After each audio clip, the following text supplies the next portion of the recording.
Episode 2 The World of the New Testament. Phase 3 Semi-Independence in the Greek World.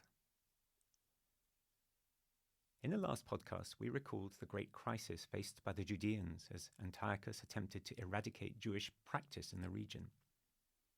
We saw how this, and the subsequent successful revolt, provides a context for the book of Daniel, and a whole new genre of apocalyptic prophecy. One of the main sources for this new phase of quasi-autonomy from the warring Greek families is the Jewish historian Josephus. He wrote in Rome at the end of the 1st century AD, in the aftermath of the revolt against Rome of 66 AD and the capture of Jerusalem in 70 AD. He needs to be read with some caution, but he does give us a useful insight into the many different ways there were of being Jewish in the years after the revolt against the Greeks. He gives thumbnail sketches of 4 main groups. 3 of these, Pharisees, Sadducees, and Zealots, are familiar from the New Testament. But Josephus also mentions a group he calls the Essenes, who are conspicuous by their absence from the Gospels.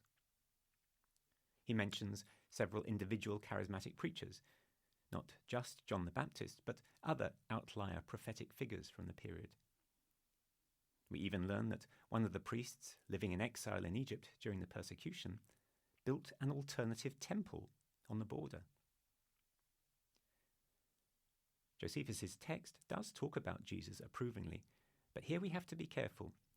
His original text may have been adapted by the later Christian writers who preserved his history. Josephus also shows how the success of the revolt affected the religious politics in Judea. The family of the Maccabees, the Hasmoneans, took over as high priests. But not everyone was happy with this. Technically, they were not entitled to the role. They were not descendants of Aaron or Zadok. As a result, some of those who regarded themselves as true candidates for the high priesthood abandoned the Jerusalem temple and went into a sort of internal exile in protest. This is where the priceless Dead Sea Scrolls, discovered in the Qumran caves, become especially interesting. The scrolls turn out to be a contemporary witness to just the sort of protest movement Josephus mentions. A protest not against Greeks or Romans, but against the ruling cadre in Jerusalem. They give us a rich insight into a lively form of sectarian Judaism that lived an intense, separated community life during this period. There is fierce condemnation of usurping priestly rulers in Jerusalem and praise for a teacher of righteousness. The theology of the group seems closest to what Josephus separately describes as Essenes. True, the New Testament makes no mention of Essenes, but there are 1 or 2 hints in the Gospels that John the Baptist and possibly Jesus himself may have had contact with these groups. The Pharisees tried pragmatically to find ways of living the law faithfully in daily life, based on a tradition of the elders. Many of those traditions would have been forged in the Babylonian exile. They are probably the group closest in spirit to modern rabbinic Judaism. They were widely respected and had close ties to the ordinary people. They believed in prophecy, resurrection, and the Spirit of God. According to Josephus, they were also quite prepared to challenge members of the priestly ruling family. The Sadducees, who seem to have been mainly confined to the priestly aristocracy in Jerusalem, emphasized human freedom and the responsibility of obedience to the law as written, without any added traditions. They rejected the writings of the prophets, with their critique of the ruling class, and apocalyptic prophecy in particular. Along with that, they rejected the idea of resurrection. The Essenes, though invisible in the New Testament, seem nevertheless to have been a significant group by the time of Jesus. Josephus claims there were 2 sorts of Essenes. Some lived extremely ascetical lives in closed celibate communities with strict rules of behavior, ritual purity and obedience. Others lived as families scattered across the villages of Judea and Galilee, with a rule of offering hospitality to one another on the road. Social historians suggest there were also the ordinary people, with limited knowledge of theology, worshipping in the regional language Aramaic at the local synagogue, and getting to the temple for festivals as best they could. Some of these might even hedge their bets by invoking local pagan gods in time of need or for particular causes. We also need to remember that even in the old Hebrew territories, though many Judeans spoke Hebrew and Aramaic as first languages, they remained part of the Greek world. Their traders and politicians needed to be able to talk to their neighbours. In the years after the revolt against Antiochus, Josephus describes a bewildering array of military alliances, incursions, betrayals, and restored diplomatic relations. The high priests in Jerusalem had to seesaw between diplomacy and military campaigns to navigate between the warring Greek families of the region. There were Greek cities within the Jewish territories. Names like Gerasa and Gadara appear in the Gospels. And there were very many Jews who lived in Egypt or Asia Minor, where St. Paul grew up, and even further afield in North Africa and eventually Rome. Among this diaspora, too, there was a range of practice, from those who kept faithfully to circumcision and the food laws, to those who became fully acculturated to the lifestyles of the Hellenistic world. And of course, as we have seen, alongside the Judeans who worshipped in Jerusalem, David's city, the capital of the ancient Hebrew kingdom of Judah, there were the Samaritans. They too followed a version of the Torah. They keep the same sacrificial rituals in their temple on Mount Gerizim to this day. Phase 4. The Roman era begins. Josephus likes to emphasize that the Maccabees made a series of alliances with distant Rome during their war with Antiochus and after. In 63 years before the time of Jesus, the Romans arrived on the doorstep. Their general, Pompey the Great, was wooed by both sides in a dispute between two rival claimants to rule in Jerusalem.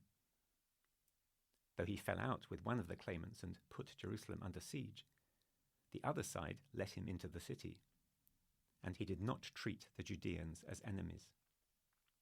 Josephus describes Pompey walking around the inner sanctuary of the temple, noticing with surprise that it is empty, harumphing, and nevertheless recognizing something worthy of religious respect.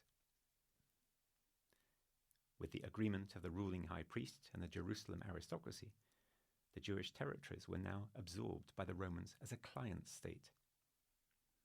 Their job was now, apart from paying taxes, to keep the region quiet and help keep the borders secure against the Parthians, the next big empire on the other side of the Euphrates. When Pompey left Jerusalem, Rome was still a republic, governed by a senate, supported by a popular assembly. Judea was still a quasi-autonomous client state, ruled by a Hasmonean from the priestly caste. But by the time Jesus was growing up, all these things had changed. 2 civil wars across the Roman dominions left Octavian Caesar, later Augustus, emperor of Rome in all but name.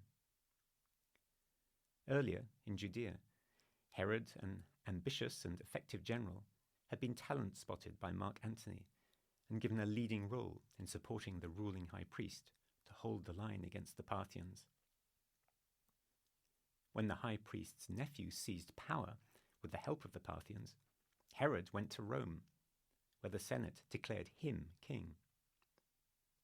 He returned to Judea, and with the help of the Roman armies pushed back the Parthians, captured Jerusalem, and had his rival executed. Herod's patron, Mark Antony, eventually went to war with Octavian and lost. But Herod astutely did a deal with Octavian, the new master of the Roman world. As a result, Herod and his family developed close ties with the new imperial dynasty in Rome. His children and grandchildren would be brought up in Rome with the new imperial family. This was, of course, a matter of insurance as much as of goodwill. But Herod himself seems to have generally had a good personal relationship with Augustus. Octavian and Antony had been ruthless about eliminating potential rivals in Rome. Herod was as ruthless in Judea. In the course of his reign, he executed or had murdered his uncle by marriage and rival for the throne, his second wife, their 2 sons, the first to be given a Roman education, his nephew, and eventually his firstborn son, the last 5 days before his own death. When Josephus describes the paranoia of Herod's old age, Matthew's account of the massacre of the innocents in Bethlehem rings quite true. But from the Roman point of view, he was a staunch ally. He secured the region against the Parthians and built a state-of-the-art deep harbour at Caesarea, giving easy access to Judea from the sea, and a base for a permanent Roman military presence. From the Judean perspective, there were ongoing problems. Herod was only half Jewish, and his only credible claim to the throne was that he was married to the granddaughter of the last acknowledged high priest. He embarked on a charm offensive for the benefit of a skeptical Jewish public, providing ornamentation for sacred spaces. He was responsible for making the temple that Jesus knew one of the most splendid buildings in the ancient world. There is a reference to the 40 years taken to complete that building project in the Gospel of John. Josephus also claims that Herod intervened on behalf of the Jews living in the Greek cities of Asia Minor, or modern Turkey. The Jewish communities there were experiencing hostility from their Greek neighbours because they kept to their traditional practices and did not join in with the public sacrifices. Thanks to Herod's advocacy, they were officially allowed to practice their ancestral religion under the protection of the Roman state. But the charm offensive did not silence his critics.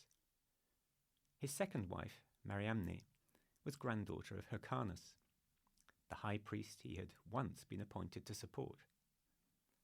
The marriage originally gave him some legitimacy in the eyes of the Judeans, but as his sons by Mariamne became adults, their own heritage became a threat to his legitimacy.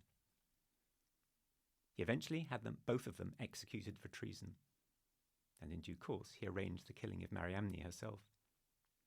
But by killing recognized members of the priestly ruling family, he offended the religious and political sensibilities of the people even more. He had to replace high priests who were too friendly to the religious opposition, and he took more violent action against other religious opponents. Phase 5. The Romans take control. When Herod died in 4 BC, his will divided up his kingdom among his remaining sons. All of them had been raised in Rome and were known to the imperial family. Herod Antipas, the Herod that we meet in the Gospels, was to rule Galilee and the surrounding area, with his capital at Sepphoris. His brother Philip inherited the territories of the Jordan Valley. A third brother inherited territories on the southern coast, but Judea and Jerusalem went to Herod Archelaus, who only appears indirectly in Luke's Gospel. Archelaus seems to have shown an early fondness for political machismo. Even before he could get to Rome to secure his inheritance, allies of his siblings had already made the case to Augustus that he should not become king of Judea. Nevertheless, Augustus chose to honour Herod's will and installed him.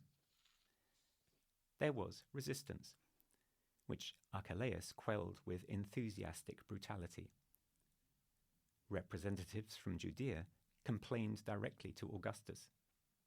Indeed, after the massacre of 2,000 people during the Passover in Jerusalem, the ambassadors argued that they would rather be ruled directly by the Romans than by Archelaus.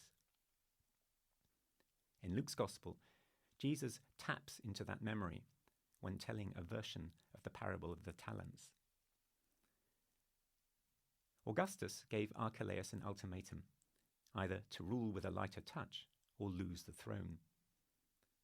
But 10 years into his reign, after further excesses and further complaints from the people, Archelaus was dethroned and sent into exile. Judea was incorporated into the Roman province of Syria under direct Roman rule. In 6 AD, Quirinius, the governor of Syria, duly installed a Roman garrison in Jerusalem. This, then, was the political and religious landscape in which Jesus grew up. One of Quirinius's first acts was to conduct a census for tax purposes. Luke makes this the setting for his account of Jesus' birth. That census actually provoked a religious political revolt led by Judas, a Galilean. The revolt was quickly crushed, but it gets a mention in Acts of the Apostles and would have been very much a living memory at the time of Jesus.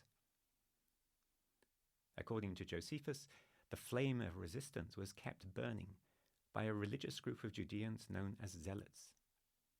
These were the people prepared to take up arms in the fight for autonomy and religious purity. One of them, Simon, appears in the Gospels and becomes a close companion of Jesus.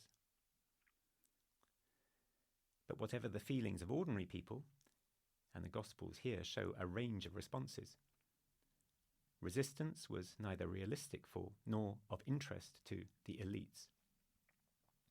The Roman Quirinius now approved the high priests in Jerusalem as Herod had done before him. He appointed the Ananias who appears in John's Gospel. His successor, Pilate, appointed Caiaphas. For the Romans, the high priests and their counselors, nominally in charge in Jerusalem, were a safety valve. Where religious feelings were running high, they were mediators. And when there was a wind of revolt, their job was to nip it in the bud. In John's Gospel, Caiaphas is faced with the problem of how to deal with Jesus' popular movement, knowing the inevitability of Roman reprisals. He comes to the conclusion that one man must die for the people. No surprises. That is exactly what the Roman governor, Pontius Pilate, had appointed him to do.